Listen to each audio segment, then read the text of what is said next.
So ఇప్పుడు వచ్చేసి we have a very interesting case.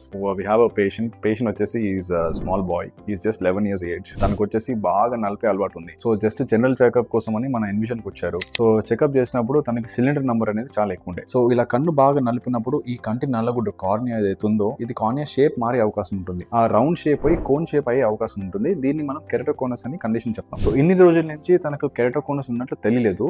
Automatic గా ఇచ్చింగ్ అనిపించినప్పుడు కన్ను బాగా నలుపుతున్నాడు. సో దీని ద్వారా మనకి ఏంటంటే ఈ కంటి నల్లగుడ్డు థిక్నెస్ అనేది బాగా సన్నపడిపోయింది. సో ఈ కెరటోకోనస్ కండిషన్ వచ్చినప్పుడు it is important that we have to intervene. In case మనం కరెక్ట్ టైం కి ట్రీట్మెంట్ ఇవ్వకపోతే మొత్తం విజన్ లాస్ అయ్యే అవకాశం ఉంటుంది. సో దీనికి థిక్నెస్ బాగా సన్న ఉండే, ఇట్ ఇస్ ఓన్లీ 420 and 430.